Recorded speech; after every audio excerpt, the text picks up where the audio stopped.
Muy buenas noches tengan todos ustedes. Me da mucho gusto saludarlos y darles la más cordial bienvenida a esta sesión académica virtual del martes 1 de diciembre del 2020.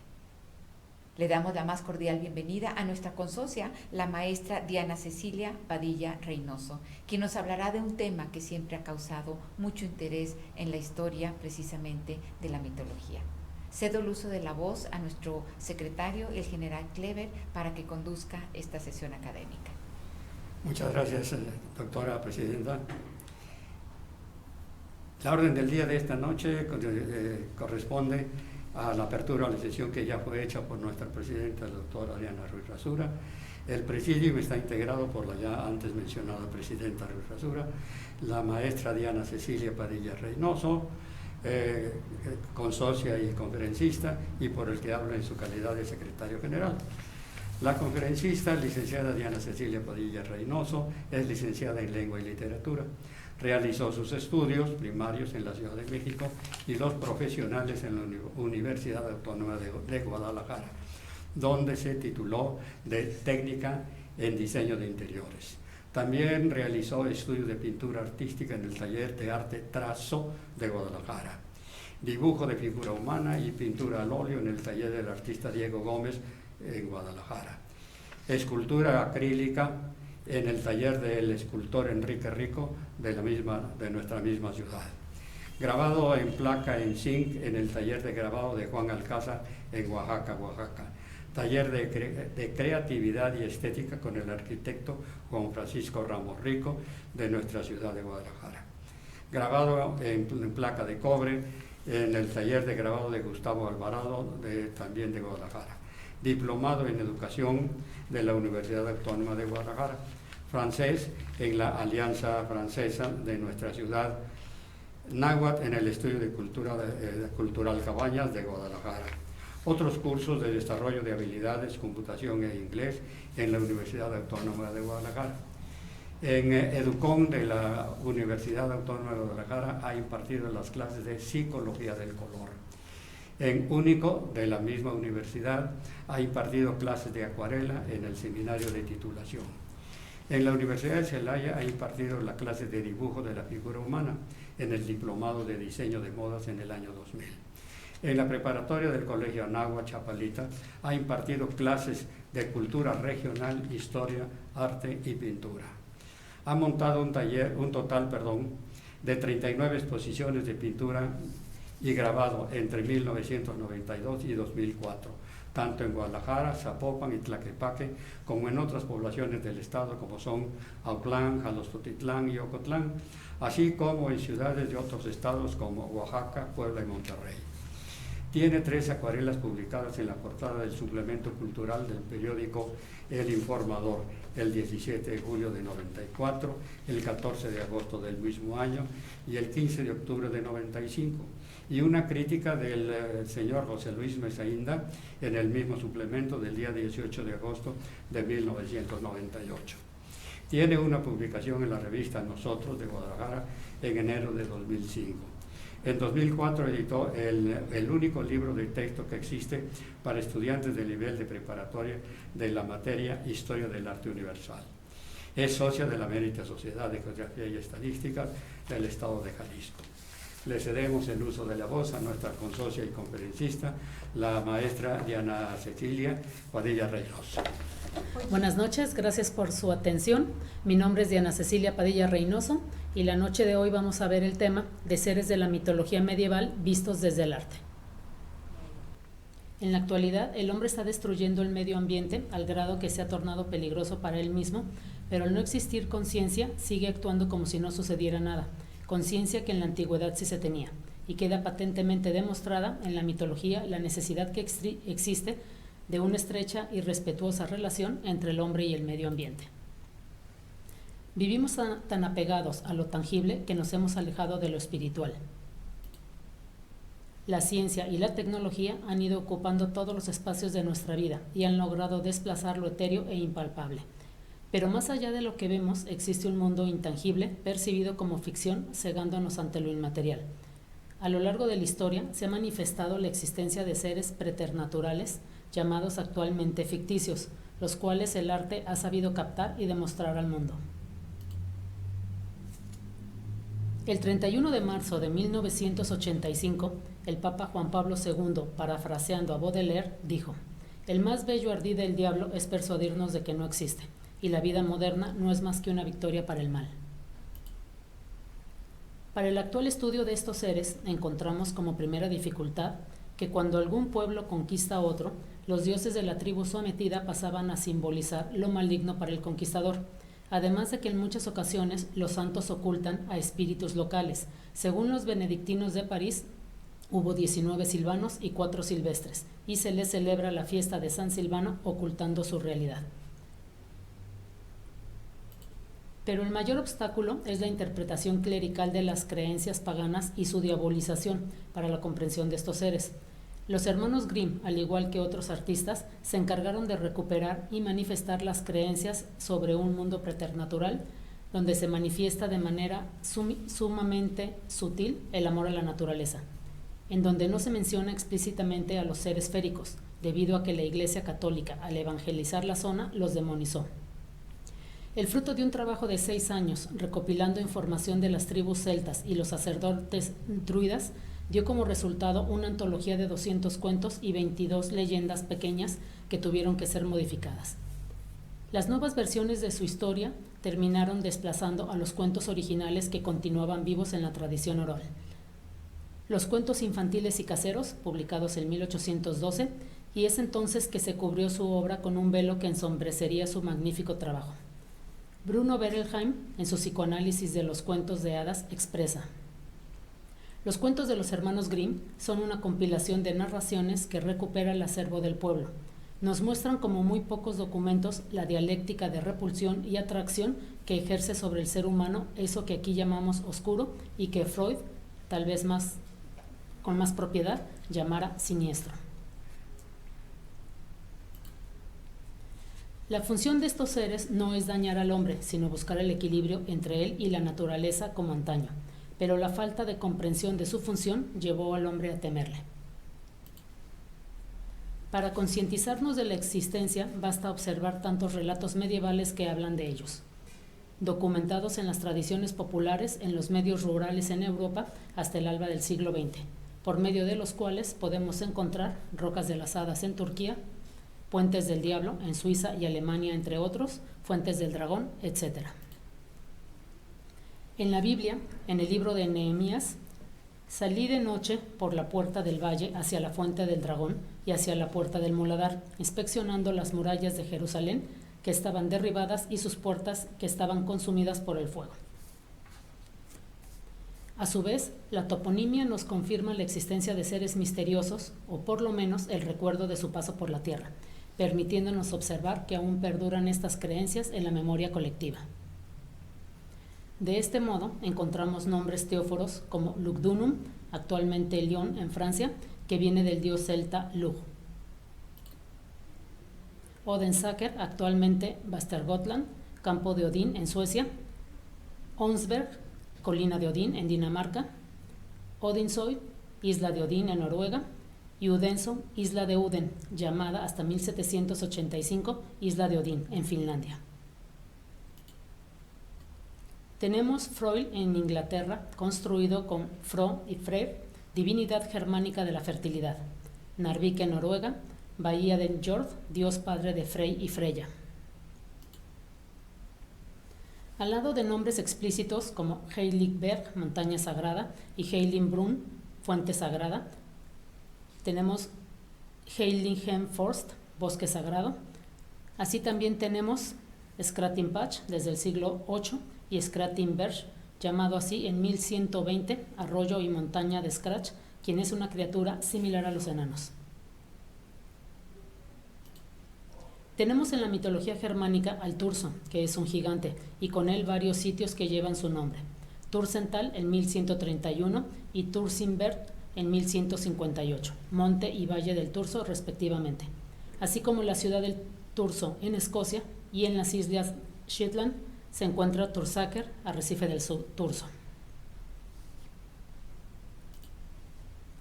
Witungen, que puede traducirse por los enanos, dado que Wit es un término comodín que sirve para designar criaturas preternaturales cuyo nombre no se osa pronunciar. Encontramos también en Polonia una montaña llamada Karkonosz, montaña del gigante.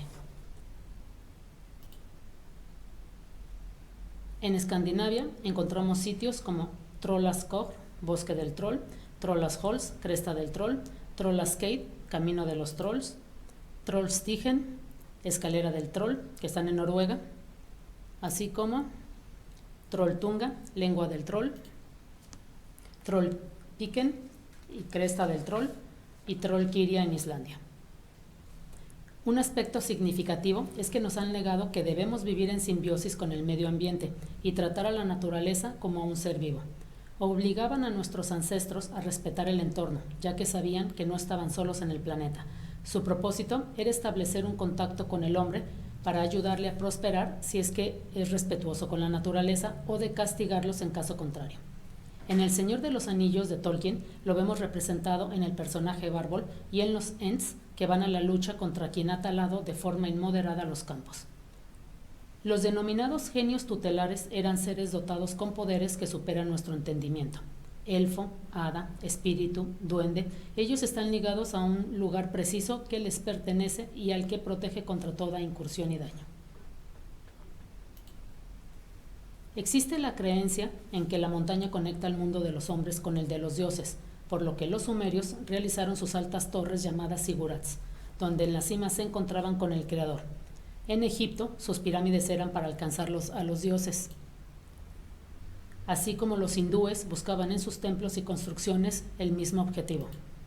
Y finalmente los indios mesoamericanos con las pirámides también lo realizaron. El último en construir edificios altos para llegar a Dios fueron los arquitectos góticos. Según la mitología, la montaña es ambivalente, ya que participa en dos mundos diferentes. Oculta el infierno en sus profundidades y el paraíso en su cima. Esta creencia la encontramos en la obra de Dante Alighieri, La Divina Comedia. Las montañas son residencias de innumerables criaturas antiquísimas, espíritus que adoptan formas de gigantes, enanas, hadas o animales monstruosos, por lo que es el lugar elegido por las brujas para realizar sus famosos aquelarres, siendo uno de los más famosos el que aparece en la obra Fausto de Goethe, particularmente en la noche de Walpurgis, que se desarrolla en el monte Brocken, que es el monte más alto de Alemania, y donde aparece el demonio Lilith. Tenemos un grabado datado de 1650 al respecto de los sabbats realizados en el monte Brocken, lo que nos muestra una vez más la existencia de estos sucesos. Aquí encontramos un concepto muy antiguo, el de vender el alma al diablo, siendo en Fausto donde se popularizó el tema, aunque no fue Goethe el verdadero creador de esta historia, sino que se basó en una leyenda que data del siglo XVI, la historia del doctor Juan Fausto. Este tema lo encontramos de manera repetida en la literatura, en obras como El retrato de Dorian Gray, de Oscar Wilde, El maestro y Margarita, de Mikhail Bulgakov, La doncella sin manos, cuento de los hermanos Grimm, La noche de mayo o La ahogada, de Nikolai Gogol. La relación de Lilith con la noche ha vinculado a este demonio de la oscuridad con la simbología astral y la llamada luna negra. Su origen se remonta a antiguos textos mesopotámicos en los que aparecía como demonio. En la Biblia latina o vulgata se traduce como Lamia. Se le nombra en el libro de Isaías, en un pasaje que enumera animales impuros y demoníacos. A Lilith la encontramos representada en parteluz del Pórtico de la Virgen, en la Catedral de Notre Dame en París. A los pies de la Virgen María, representando plásticamente las palabras bíblicas del Génesis: haré que haya enemistad entre ti y la mujer, entre tu descendencia y la suya, y ella te pisará la cabeza mientras tú herirás su talón. También en la Biblia, en el Génesis, se asegura la existencia de los gigantes, que nacieron del comercio de los ángeles con las hijas de los descendientes de Caín. A su vez, Hesíodo dijo que los titanes son fruto de la unión del cielo y la tierra. Asaltaron los cielos, pero fueron vencidos por los olímpicos, y para vengarlos, Gea engendró a los gigantes, que eran espantosos, enormes, de pelo y barba hirsutos, mas 5 de ellos fueron derrotados por Heracles: Alcioneo, Eurito, Cratión, Efialtes y Porfirión. Otra versión dice que nacieron de la sangre de Urano cuando fue castrado por su hijo Cronos. Encontramos en la metopa del Partenón la representación de estos seres. Entre las pinturas de Goya, aunque fue descatalogada de su autoría en el año 2009, tenemos el Coloso. Asimismo encontramos las cabezas colosales de los olmecas, que no falta quien asegura que se construyeron por la existencia de gigantes en la zona. Es un tema abundante en la literatura. En la Divina Comedia los encontramos en el Círculo 9 del infierno, los gigantes formando entre ellos una muralla humana para los traidores. Lo encontramos a su vez en el cuento de Oscar Wilde, El gigante egoísta, en Pulgarcito de Charles Perrault, así como en Juanito y los frijoles mágicos. En Harry Potter, el gigante Grob, medio hermano de Hagrid, en los viajes de Gulliver de Jonathan Swift, se encuentran Brobdingnag, aunque en este último caso no son vistos como seres míticos, sino simbólicos, y despliegan cualidades admirables. Son generosos, compasivos, cálidos y humanos. El Corán indica que estos entes fueron creados por Alá, al igual que los ángeles y los humanos, formando así una tercera raza. Los jinns poblaron la tierra antes de que el hombre, y fueron los primeros seres capaces de razonar.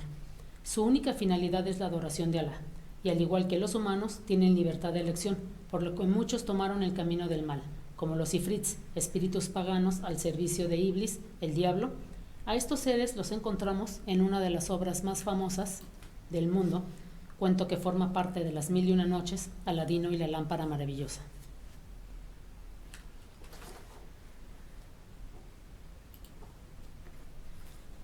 Dios precipitó a los demonios sobre la tierra, en el agua y las montañas. En las selvas y terrenos pantanosos están los elfos, las dianas y los tursos. Muy numerosos son los seres que habitan las aguas. Encontramos en el mar a los neptunos, nombre utilizado por los clérigos para designar a los espíritus de las aguas, a los que Gervasio de Tilbury llamó dracos, en 1211 después de Cristo en su Otia Imperialia. En los ríos, a las lamias, en los manantiales, las ninfas, varios autores han sentido fascinación hacia la figura de las lamias, como los pintores victorianos John William Waterhouse y Henrietta Ra. Las ninfas, a su vez, han sido representadas por autores como el holandés Pedro Pablo Rubens y el austriaco de mitad del siglo XX, Hans Sachska. Dicen que los dragones habitan en las gargantas de los ríos y que, adoptando la apariencia de corderos de oro o de copas, flotan en el agua y atraen a mujeres y niños que se bañan en las orillas de los ríos, y cuando tratan de atrapar los objetos que han visto, son bruscamente cogidos y arrastrados al fondo del agua. En la obra de Wagner, El anillo del Nibelungo, van hacia la cueva del dragón Fafnir para recuperar el anillo y los tesoros arrebatados al Nibelungo Alberico. En los lagos y las fuentes se les llama panes, faunos o sátiros y silvanos, a quienes se les honra como dioses y se les hacen ofrendas y sacrificios, para que aporten prosperidad y riqueza. Estos seres han sido representados constantemente por autores como Rubens, Luis d'Origny del siglo XVII, igual que Nicolas Coypel, François Boucher, y los simbolistas Arnold Böcklin, el pintor William Adolphe Bouguereau, y no podemos dejar de mencionar el arte griego con la pieza helenística El Fauno de Barberini. En el Imperio Romano abundan las representaciones de este tema, siendo la más llamativa la de Priapo en Pompeya, que según Martín de Braga fue quien cortó el pueblo de las prácticas paganas religiosas en el siglo XVI, dijo, y cito: «No son otra cosa que demonios y espíritus malignos que abruman a los hombres sin fe». Una de las obras literarias más famosas es La Sirenita de Hans Christian Andersen, que no es más que una lamia, personaje mitológico que sentía envidia de las madres y devoraba a sus hijos. Tenía el cuerpo de una serpiente, pechos y cabeza de mujer, cuya función era la de perder a los hombres a los que encantaba por medio de su voz. A los genios comarcales únicamente se les pone en fuga con una fuerza sagrada superior a sus poderes. Encontramos así al Sileno dormido del italiano Fra Canzano. En las montañas residen los níquer y los enanos, a los que se les conoce también como Huiste, término genérico que designa a individuos cuyo nombre no se quiere o no se osa pronunciar, y en el siglo VII se prohibió invocar a los demonios Orco, Diana y Neptuno. Vemos estos personajes en la obra del ruso Karl Bryullov a mediados del siglo XIX. Igualmente, en la obra de Rowling, al escribir Harry Potter, nos transmite esta antigua creencia con Lord Voldemort, el que no debe ser nombrado. Al comienzo, estos seres eran bondadosos, pero víctimas del cristianismo, que vio en ellos demonios paganos, agruparon diversas especies con el nombre de enana. Berg, Suerg, Björg. Se habla de la existencia de los enanos desde el siglo VIII a.C. Hesíodo habla de ellos un siglo más tarde y Homero popularizó su combate contra las grullas, que más adelante Aristóteles tomará para sus obras. Heródoto los menciona en el siglo V a.C. y Nido, médico del rey persa Artajerjes II, les dedica una larga reseña. Varias investigaciones permiten ver que Suerg, Berg, designa tanto un alma en pena como un elfo, una pesadilla, entendida esta como un espíritu maligno, un kobold, que es un duende, y cualquier otro genio doméstico. Existen dos enanos que se llaman Ji, luna nueva, y Nidi, noche sin luna, personajes en estrecha relación con la muerte. Esto explica los nombres del enano Nar, que significa cadáver, Dain significa muerto, y Balin significa entumecido, fonéticamente similar al enano de El Hobbit de Tolkien llamado Dwalin. Se considera que los muertos eran origen de los males y los elfos son parientes cercanos de los propios difuntos, a quienes se atribuyen las causas de algunas enfermedades.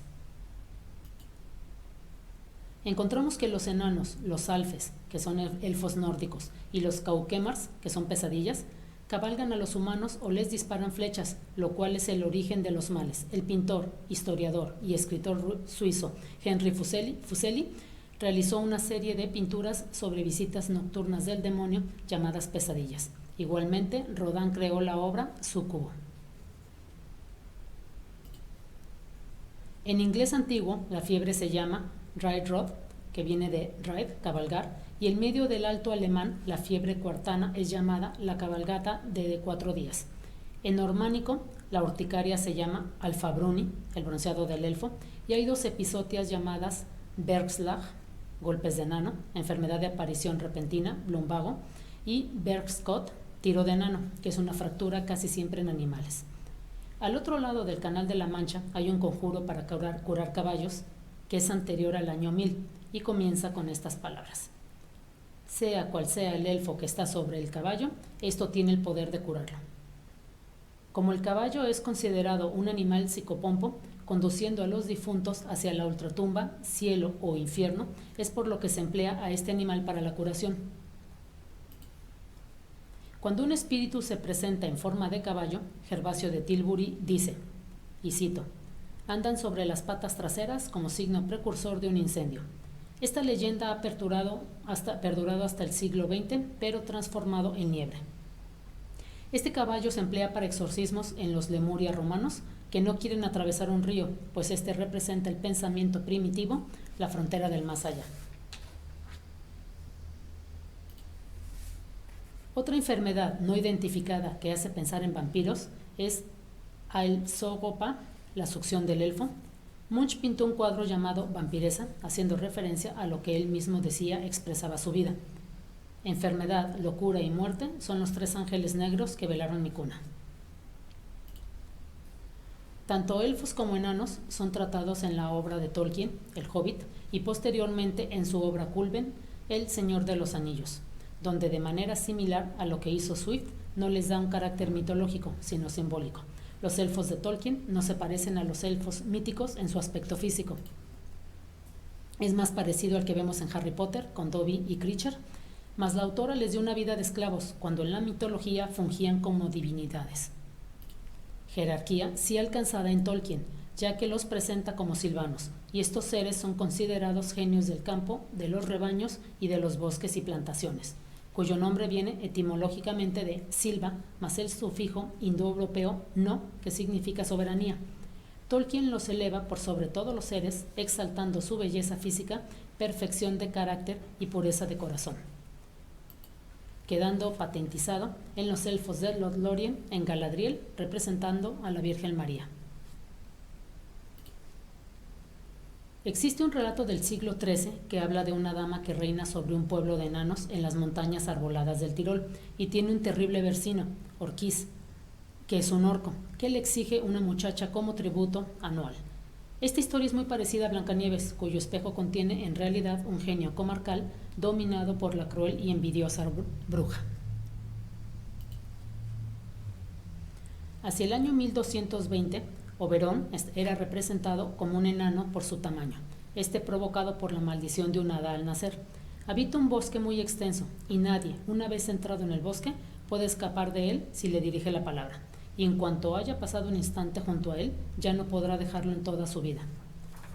Posee grandes poderes cuando se enfurece, hace que llueve y sople el viento, e incluso que se rompan los árboles.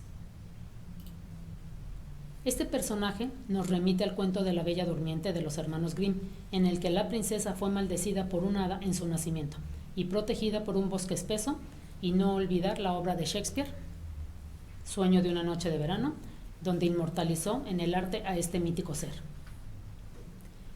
En Merlín encontramos sin duda a un genio de los bosques, aunque sus redactores han ocultado su aspecto físico, convirtiendo al adivino en hijo de un incubo, lo que explica sus poderes. Puede adoptar a voluntad la forma que quiera, así como lo hace Céfiro, lo que es una cualidad de los genios que adoptan formas para parecerse a los hombres.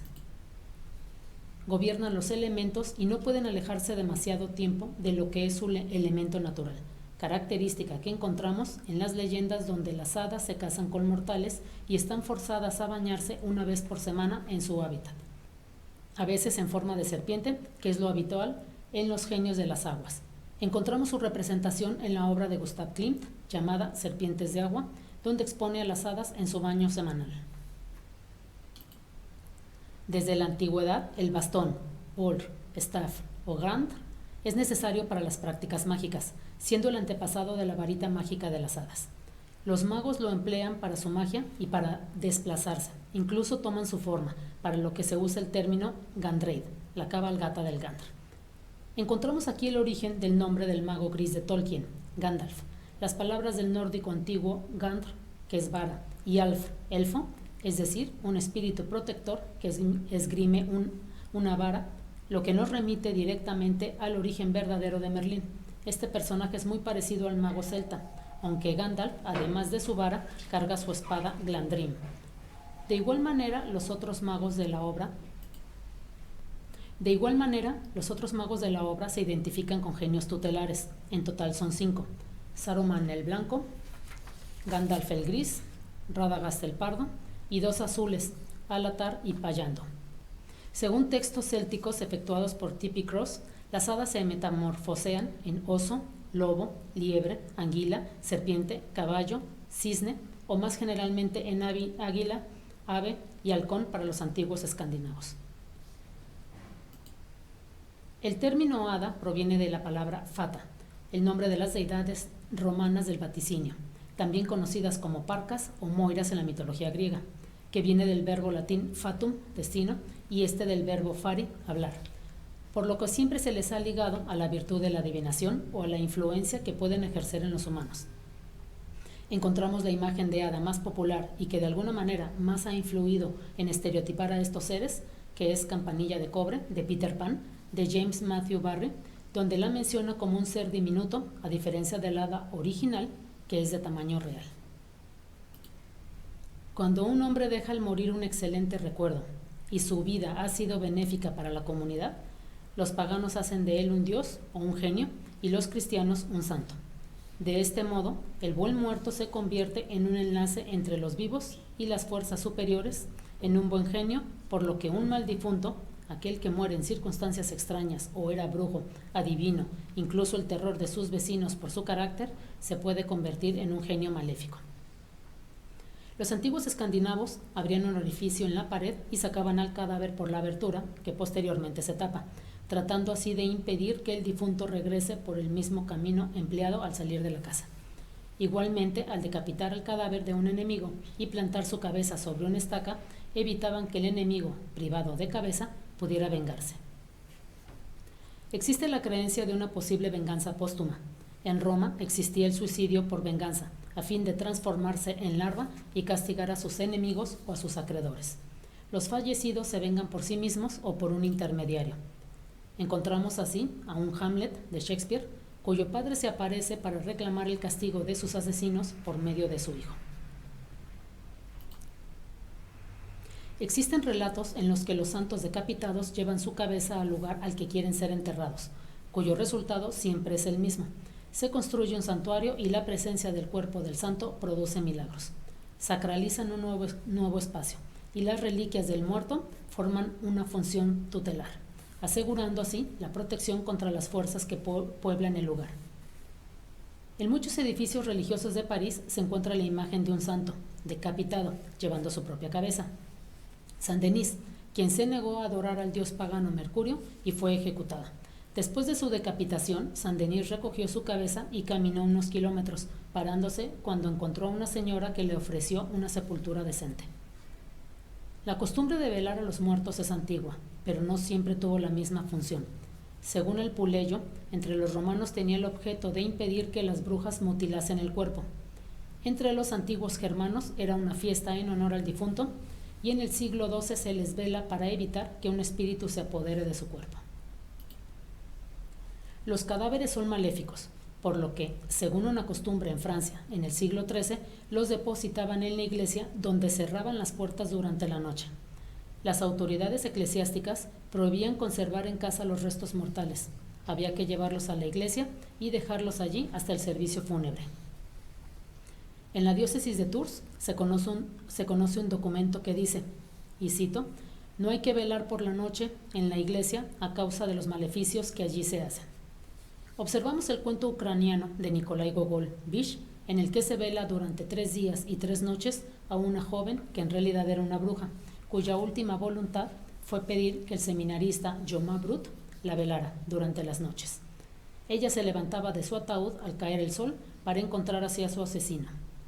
Aquí encontramos todo tipo de seres preternaturales, siendo Bish un duende de extraordinario tamaño, con ojos y párpados tan grandes que no puede levantarlos él solo. Necesitando la ayuda de los demás duendes, tras ser descubiertos, el templo es abandonado y así perdió su sacralidad. La palabra egisgrima, en inglés antiguo, representa el espanto egis. En la mitología nórdica, grima es metáfora de noche. De esta manera, egisgrima puede traducirse como aparición terrorífica. En inglés moderno, Greim es hollín, en alemán, Grimet es rayado de negro. Encontramos a la tribu germánica Ari, quienes se pintaban el cuerpo de negro para parecer un ejército de aparecidos, a los que a finales del siglo XX imitaron los cantantes del rock del grupo Kiss. Nuevamente vemos este concepto mítico en El Señor de los Anillos, con Grima, que por medio de magia negra controla al rey Theoden. Nerón se convirtió en uno de los emperadores más sangrientos y arbitrarios de la historia. Ni con su muerte Roma quedó tranquila. Su tumba pasó a ser el centro de reuniones de hechiceros y brujas de toda la ciudad. Buscaban inspiración a sus conjuros a través del espíritu de Nerón. Parece ser que nació un hogar en el lugar y ahí se refugiaban todo tipo de espíritus y demonios, realizando auténticos aquelarres. Y hasta que movieron la tumba es que en Roma volvió la paz. Los aquelarres fueron una inspiración constante para Goya, representándolos tanto en su obra negra como en la serie de Caprichos. Ramón del Valle Inclán expresó al respecto de su obra: el esperpento lo ha ideado Goya. Etimológicamente, la palabra bruja viene del vocablo latino strix, strega, que significa pájaro nocturno, por lo que se creía eran capaces de convertirse en pájaro para cometer sus fechorías, sin ser de esta manera reconocidas. Siendo esta forma del desdoblamiento de las brujas característica que encontramos también en los hombres lobo y en el vampirismo moderno, que posee el don natural de convertirse en murciélago.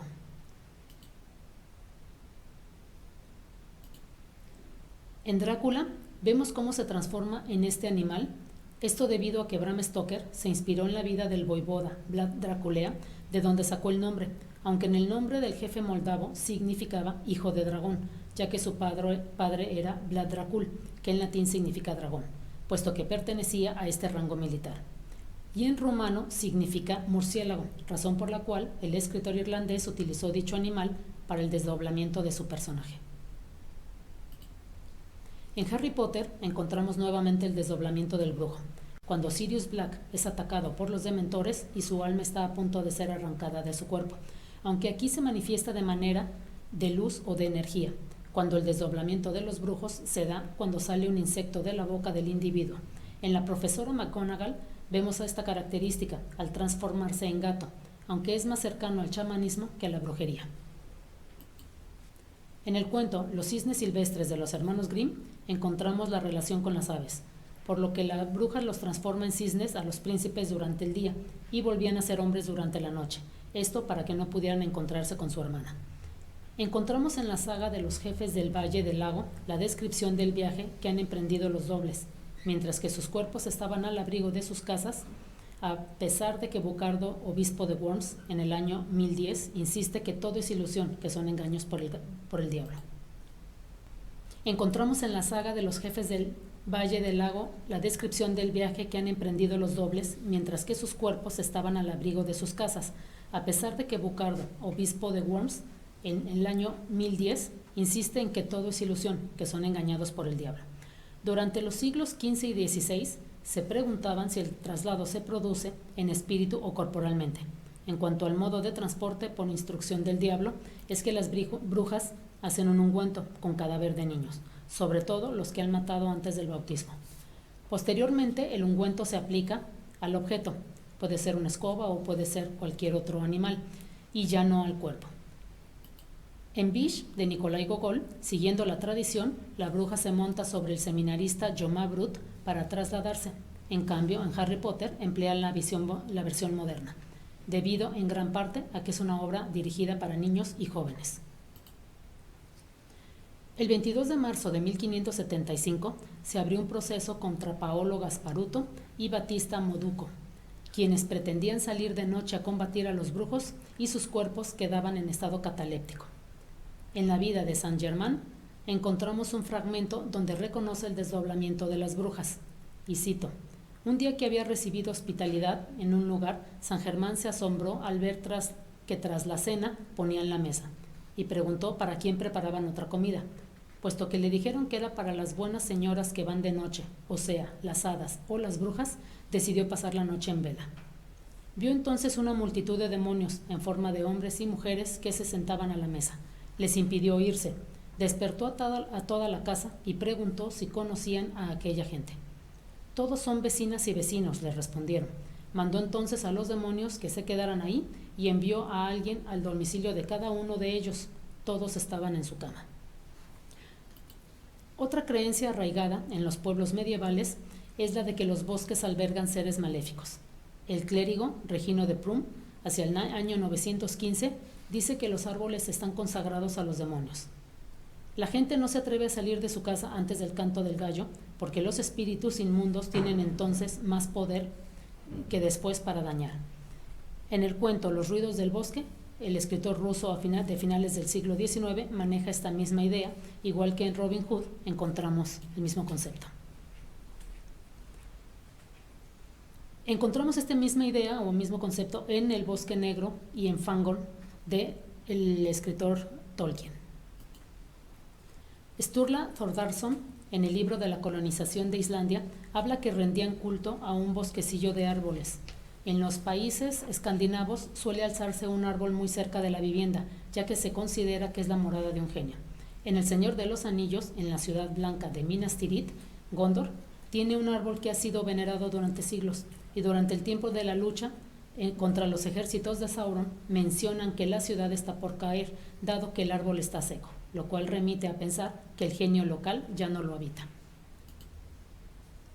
La lucha por el territorio llevó al hombre medieval a tratar con estos seres para poder establecerse en algún sitio, y dichos emplazamientos se logran gracias a algún prodigio. Por ejemplo, al seguir a un animal más o menos maravilloso, como en Italia, en Ravenna, cuervos que proceden de todas las regiones del país, cada año, el día de San Apolinar, se reúnen donde quedó el cuerpo del santo. De esta reunión de pájaros se cree que viene el nombre de Ravenna, de Ravensburg en alemán, es decir, ciudad de cuervos. Entre los testimonios más antiguos encontramos la fundación de Roma. Rómulo y Remo, siguiendo los presagios, una bandada de buitres que tras establecerse en el Palatino realizaron la toma de posesión del suelo, lo cual se efectúa arrojando una lanza y marcando los límites de la futura ciudad con un arado tirado por 2 bueyes, por lo que Remo se burla del foso que es fácil de atravesar y brinca sobre él, y Rómulo lo mata por el sacrilegio cometido.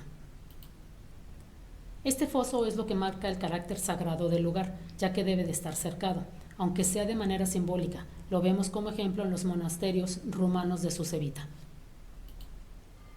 En México contamos con una leyenda de toma de territorio similar, cuando los tenochcas llegaron al Valle del Anáhuac y por ser un islote la cerca se da de manera automática. En el año 390 había un personaje que tenía un rebaño inmenso de ovejas y bueyes. Un día un toro se alejó hacia la cumbre y no regresó. El amo lo buscó y lo encontró frente a una caverna. Irritado por la búsqueda, le tiró una flecha envenenada, pero inmediatamente la flecha regresó a su lanzador y lo hirió.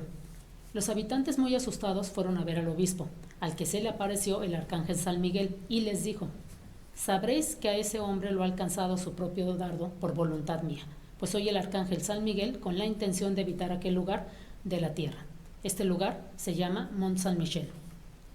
En la leyenda de Gonzalo Amarante, la elección del terreno de construcción se logra arrojando el bastón del santo y en Cataluña arrojando una lanza o una flecha inflamada, medios para intimidar a los genios. En la leyenda de Robin Hood encontramos que de esta manera él mismo busca el sitio para que lo entierren y su cuerpo no pueda ser profanado. Contamos así con un extenso mundo de criaturas preternaturales cuya función fue siempre controlar la ambición desmedida de los seres humanos y que, siguiendo las leyes naturales sin importar la religión que practiquen, de que todos los seres vivos rinden cuentas a Dios y deben obedecerlo también. Sabemos que solo al hombre le está permitido el libre albedrío y esa es la razón por la cual ha sido tan dañino para su entorno. Si estos seres han o no existido en realidad no importa. Lo cierto es que su función directriz ya no nos guía. No limitan el comportamiento desordenado de los hombres, que al violar las leyes naturales estamos terminando con el planeta. Y por ello deberíamos volver nuestra mirada a nuestros ancestros y a sus creencias para reordenarnos y volver al respeto hacia nuestro medio ambiente. El arte, y en particular la literatura, que en la actualidad se lleva constantemente al cine abordando estos temas y recordándonos la existencia de estos seres, están concientizándonos constantemente que debemos cambiar nuestro modo de vida antes de que sea demasiado tarde. Por su atención, muchas gracias, buenas noches. Bien, pues los avisos en esta ocasión es que el día martes 8 de diciembre a las 20 horas, a través de Zoom, presentamos la conferencia La producción artística y cultural tapatía ante la nueva realidad, a cargo de nuestro consocio, el maestro Julio César Herrera Osuna. Y a continuación, pues la clausura de la sesión corresponde a nuestra presidenta, la doctora Adriana Ruiz Azura, a quien cedemos el uso de la voz. Gracias, general. Pues antes de clausurar esta sesión, quiero agradecerle a la maestra Diana Cecilia Padilla Reynoso este viaje que nos permitió hacer en torno a aquel conocimiento que surge de la mitología, como todos los pueblos siempre buscan, siempre necesitan precisamente estos íconos que se vuelven identitarios en la mitología de cada uno de ellos. Muchísimas gracias, maestra Padilla Reynoso, por su excelente plática. Y bueno, damos por clausurada esta sesión académica del martes 1 de diciembre del 2020. Muchas gracias y buenas noches.